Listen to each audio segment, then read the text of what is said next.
Praise the Lord. Praise the Lord. Let us open our Bible on Psalms chapter 101, verse 6. Praise the Lord. Mine eyes shall be upon the faithful of the land, that they may dwell with me. He that walketh in a perfect way, he shall save me. Yan. So ito po ay applicable sa lahat. Individual, by family, by group, by congregation, by nation, by continent, kung ano paman.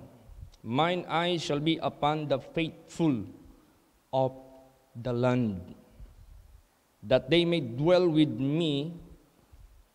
He that walketh in a perfect way, he shall serve me. So yung faithful of the land, yun yung makasama sa Kanya. Kung ito man ay sa Kanyang kaharian, ito yun silang mga faithful angels of God na hindi sumanib doon sa unfaithful or disobedient or rebellious angel. So, they dwell with Him. Kasama sila. Hanggang ngayon, they remain in their original status na nandyan sila sa piling ng Diyos, sa kaharian ng Diyos. Ganon din po sa buhay natin. Ang Diyos sasama sa atin kahit nandito pa tayo sa lupa. Because God is the creator of the universe. So dahil siya ang gumawa, siya may-ari lahat nito, at narito rin siya at the same time. So, makakadwell tayo kasama niya dito sa sanglibutang ito. Habang tayo ay faithful dyan sa Kanya.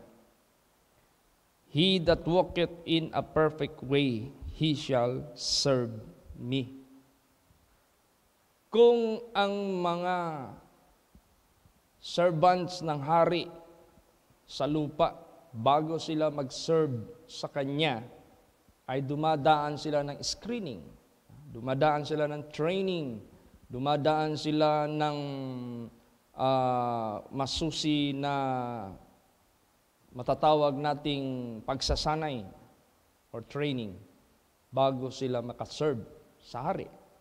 Ano pa kaya sa Diyos na tayo ay gagawa ng Kanyang gawain dito sa lupa, gawaing banal, gawaing matuwid, gawaing makalangit, lalo ta. Sino yung magsiserve sa Kanya? Yung lumakad sa perfect way. Pag sinabing lumakad sa perfect way, hindi lumilihis sa landas ng Diyos, hindi lumilihis sa turo ng Diyos. As David said, Thy word have I hid in mine heart, that I might not sin against thee. Thy word is a lamp unto my feet, and a light unto my path. I have inclined mine heart to perform thy statutes always, even unto the end. Kung kay Job pa, I consider your word as more than the necessary food. So, ibig sabihin yan, pag sinabing walketh in a perfect way, yun yung mga tao na walang ibang iniisip, walang ibang inaatupag, kundi paano niya ma-maintain yung pagsunod sa Diyos. Paano yung mga tukso? Paano yung mga pagsubok sa buhay nila? That will turn into a blessing. That will turn into a success sa buhay nila. Hindi kay ang tukso nagtulak sa kanila sa pagkakasala at lumihis na sila. Hindi kay ang pagsubok nagpahina sa kanila at sila ay nalupaypay ng tuluyan at hindi na naglingkod sa Diyos o naniwala sa Diyos. Hindi. Kaya pag sinabing he that walketh in a perfect way, yun yung magsiserve sa Diyos. Dahil sila yung worthy, sila yung nakakaunawa, sila yung pinapahayagan ng Diyos ng Kanyang mga sikreto. Look at Joseph, na naging testimonyo ang kanyang sarili sa buong Egypt, buong angkan ni Jacob, at buong angkan ng mga Christianity. Tayo na mga Christians. Basahin natin yan. Psalms, o dito sa Psalms 81, 5 and 6. Sige po, pakibasa. Praise the Lord. This he ordained in Joseph for a testimony when he went out through the land of Egypt, where I heard a language that I understood not.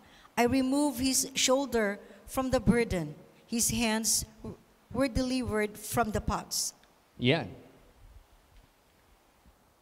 Si Joseph naging testimony nung siya'y pumunta sa isang lupa ng Ehipto na ang naririnig niya doon ay ibang lingwahe. Para bang Tagalog ka, pumunta ka ng Cebu, yung lingwahe doon, Bisaya, iba. O kaya Bisaya ka, pumunta ka ng Davao Oriental doon sa Manay, Mandaya ang salita nila doon. Iba yung mga salita nila. So ganon din si Jose, hindi taga doon si Jose, siya estranghero doon. Pero bakit doon na-demonstrate yung testimony sa buhay niya na siya po ay pinagpala ng Diyos? Kinuha yung shoulder niya from the burden. Ang shoulder mismo ni Jose ang kinuha from the burden. So wala nang lugar ang burden sa kanyang shoulder. Totoo naman talaga. Nung siya ay naging prime minister, wala na. Wala nang paghihirap si Jose.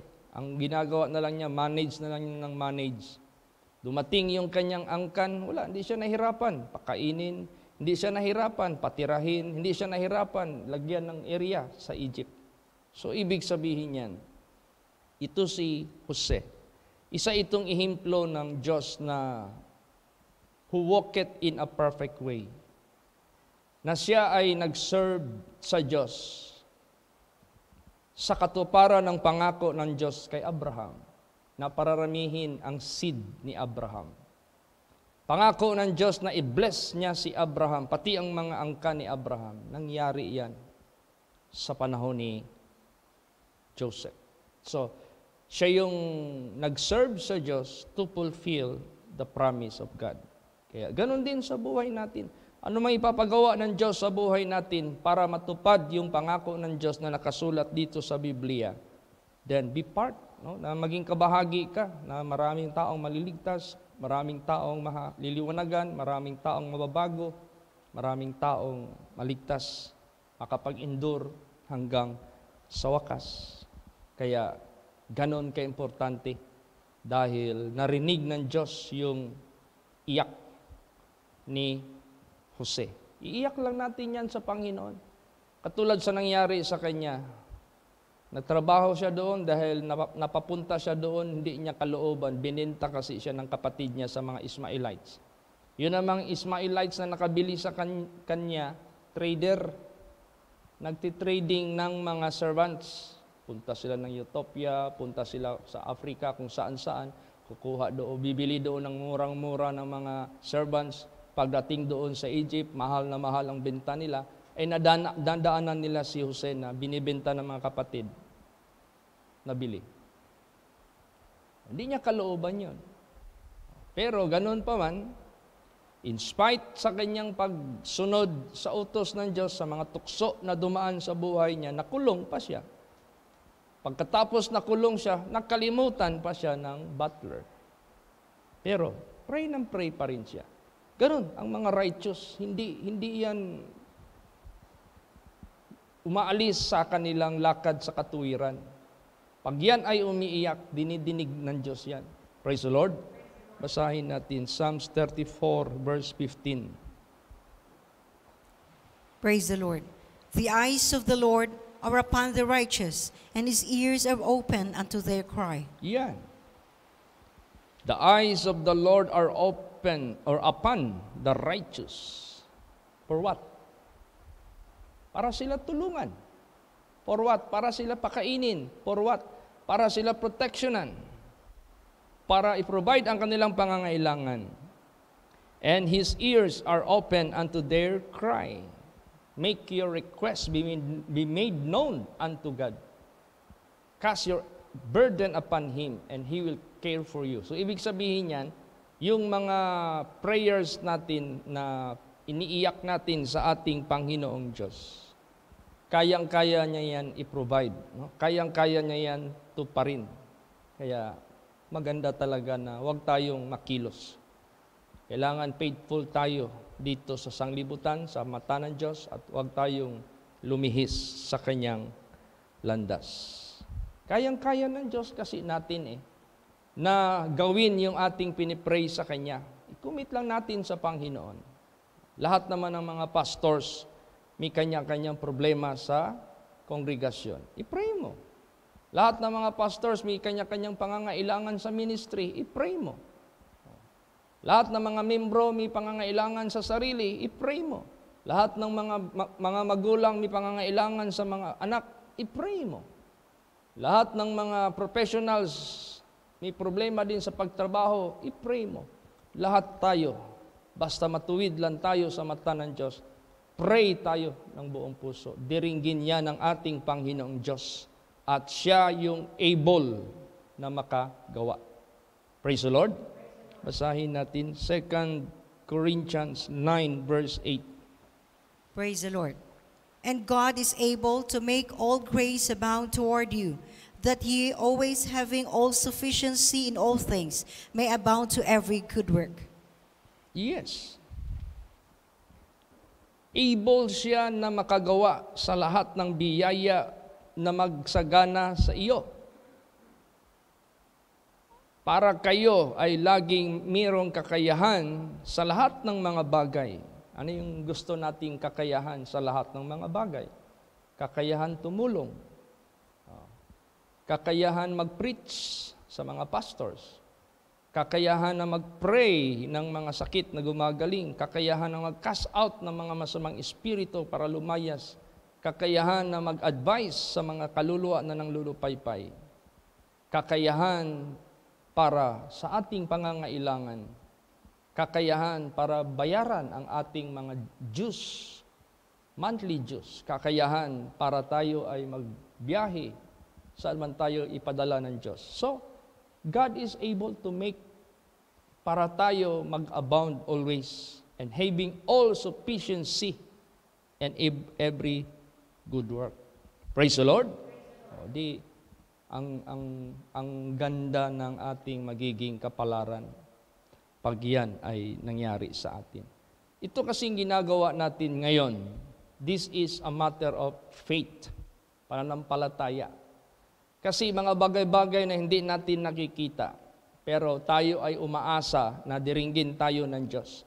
Mga bagay-bagay na hindi pa dumarating, pero umaasa tayo na ito'y matanggap natin.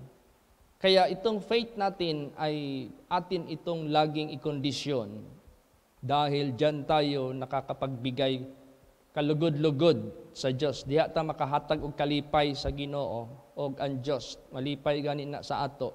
Ihatag niya ang atong ipangayo diha kaniya sa atong mga pag-ampo. Pakibasa sa Hebrews 11 verse 6. Praise the Lord. But without faith it is impossible to please Him.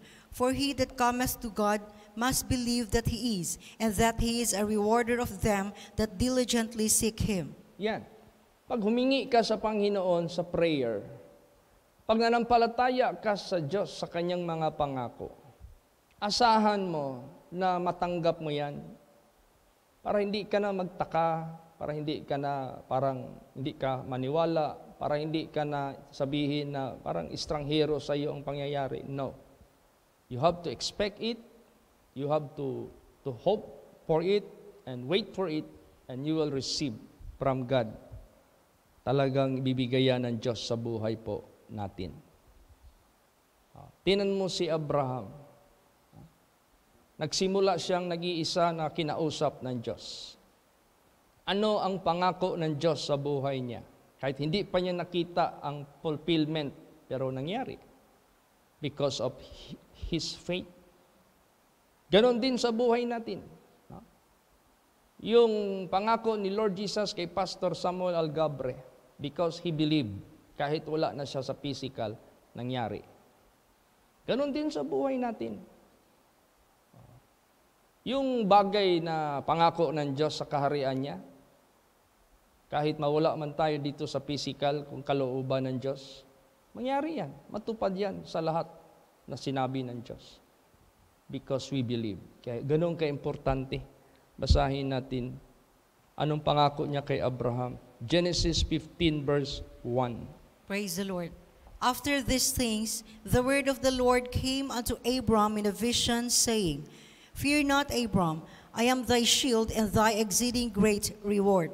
Yes. Bakit merong I am thy shield? Alam ng Diyos maraming magiging hahabol, mag-war against kay Abraham. So, alam na ng Diyos yun, so gagawan siya ng protection, shield. Ganon din sa buhay natin, alam ng Diyos na kaaway natin hindi nakikita. Bibigyan tayo ng shield ng ating Panginoong Diyos laban sa mga masamang espiritu. I am thy exceeding great reward. Dahil napakayaman ng Diyos sa lupa, Kanya ang lahat. Kung saan niya ito ibibigay sa Kanyang mga anak, kaya niyang ibigay yan.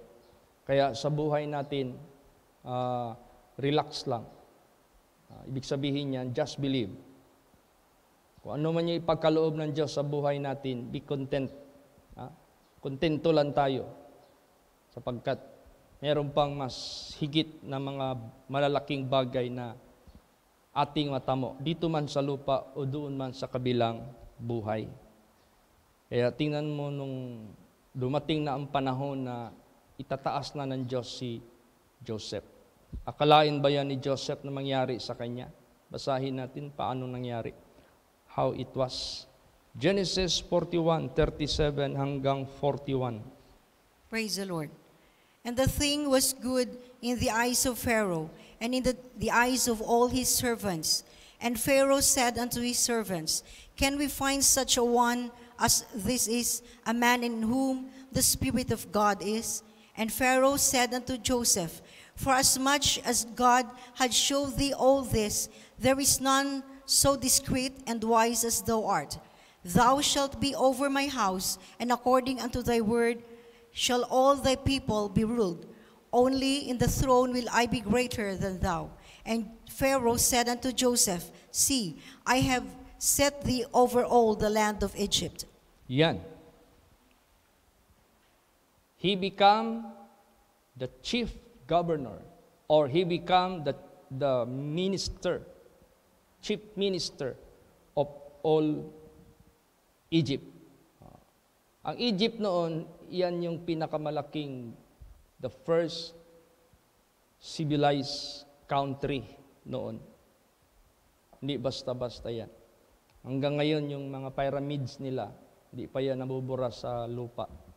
That is the so-called history of their civilization.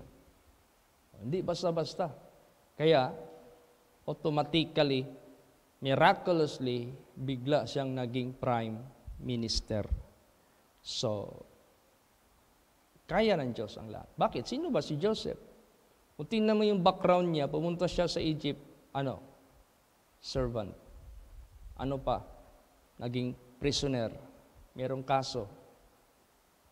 Pero bakit siya ginawang prime minister? For what reason? Ang sabi ni Pero, saan tayo makakakita ng tao whose the Spirit of God is in him? Wala na. So tayo, God will bless us. Gagamitin yung mga tao sa sanglibutang ito. For what reason? Because nakikita nila na ang Diyos kumikilos sa buhay natin at naging kasama sila sa pagliligtas ng ating Diyos. Praise the Lord. Kaya feel nila na kailangan tayo nila. Feel nila we are become a blessing unto them. Kaya tama lang yung sinabi dyan kay Abraham, I will make you a blessing to all nations. Praise the Lord. Gagawin kitang pagpapala sa lahat ng bansa. Tingnan mo yung napapunta sa Babylonia. Di ba naging blessing ang mga Israelites doon? Kaya nga ito si Hitler galit na galit noon sa mga Hudiyo dahil sila yung mayayaman dyan sa Germany noon. Sila yung mga teacher, sila yung mga brilliant doon sa Kaya inggit na inggit yan si Hitler.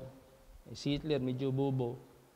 Sa pag-aaral niya, binagbagsak siya lagi. Ang mga teacher niya, mga Hudiyo, kaya nung napataon na napasok siya sa military at guts lang yung kapital niya, naging siya, general, hanggang nag-lead siya ng Nazi. Yun na, ang kanyang samang loob sa Hudiyo. Dinamay niya lahat. Pinatay niya lahat. 6 million Jewish people.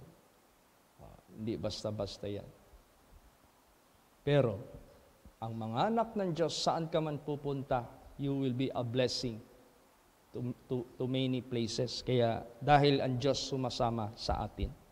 Praise the Lord! Basa pa, Philippians 4:19. The Lord.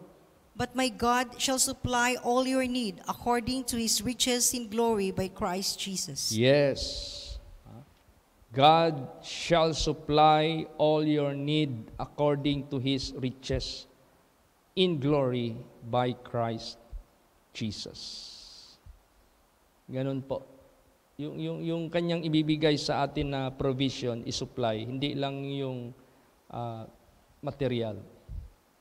Lalot na yung ating pang-espiritual na kayamanan para tayo maka-survive sa masamang sanglibutang ito na yung kaligtasan ay hawak-hawak pa rin natin, hindi nawawala. Basahin natin Psalms 104 verse 24. Praise the Lord. O Lord, how manifold are thy works!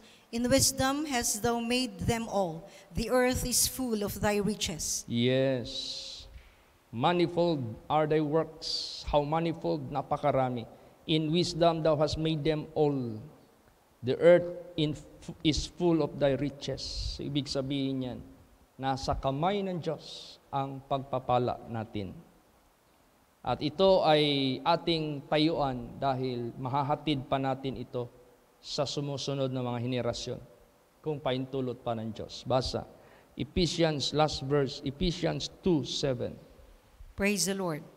That in the ages to come, He might show the exceeding riches of His grace in His kindness toward us through Christ Jesus. Yes, meron pang darating na mga ages para maipakita niya ang exceeding riches of His grace in His kindness toward us through Christ Jesus. So itong kaligtasan na nahayag sa buhay natin at nakamit natin sa pagbabago ng buhay ng ating buhay, binago ng Diyos.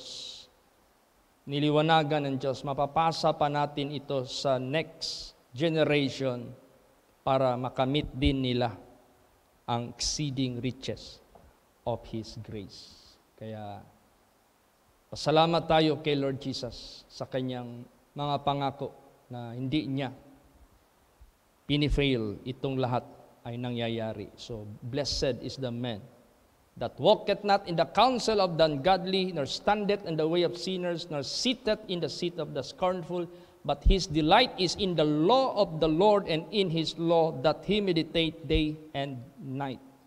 And he shall be like a tree planted by the rivers of water, that bringeth his fruit in his season, and his leaf shall not wither, and whatsoever he doeth shall prosper. Not only literally, but above all, spiritually. Kaya, salamat tayo sa ating Panginoon. Mine eyes, God said, shall be upon the faithful of the land, that they may dwell with me. He that walketh in a perfect way, he shall serve me. Praise the Lord! Sitayo po ang lahat.